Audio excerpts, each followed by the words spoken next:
గాజాలో శాంతి నెలకొల్పేందుకు Trump ప్రతిపాదించిన ప్రణాళికను Israel, Hamas అంగీకరించినప్పటికీ ఇంకా అది పూర్తిగా అమలు కావడం లేదు. ఇంకా కొన్ని అంశాలపై చర్చలు జరపాలని హమాస్ చెబుతుండగా గాజాలో సైనిక దాడులు కొనసాగుతున్నాయన్న వార్తలతో ఇజ్రాయెల్ వైఖరిపై ప్రశ్నలు వినిపిస్తున్నాయి.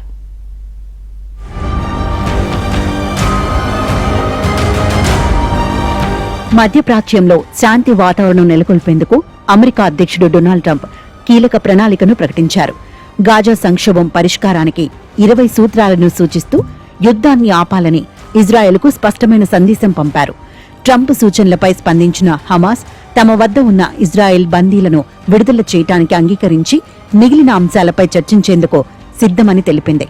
అంతేకాకుండా గాజా పరిపాలనను తాత్కాలికంగా పాలస్తీనా టెక్నోక్రాట్స్ కి అప్పగించేందుకు కూడా సిద్ధమని ప్రకటించింది.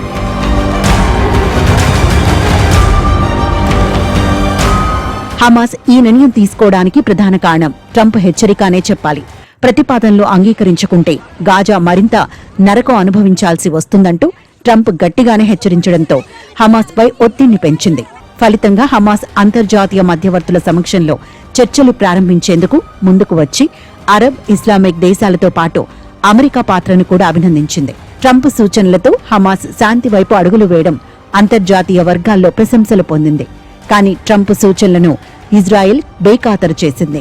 ఇజ్రాయెల్ వెంటనే దాడులు కొనసాగించింది. గాజాలోని ఓ ఇంటిపై జరిపిన కాల్పుల్లో 4 మరణించగా దక్షిణ ఖాన్ యూనిస్ ప్రాంతంలో జరిగిన దాడిలో 2 ప్రాణాలు కోల్పారు.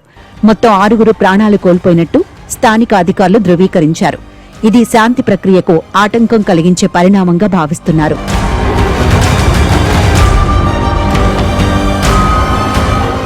హమాస్ సానుకూలంగా స్పందించిన నేపథ్యంలో ట్రంప్ మరోసారి ఇజ్రాయెల్ను ఉద్దేశించి దాడులు ఆపితేనే బందీలు సురక్షితంగా విడుదలవుతారు. యుద్ధం కొనసాగితే పరిస్థితి తీవ్రతరం అవుతుంది.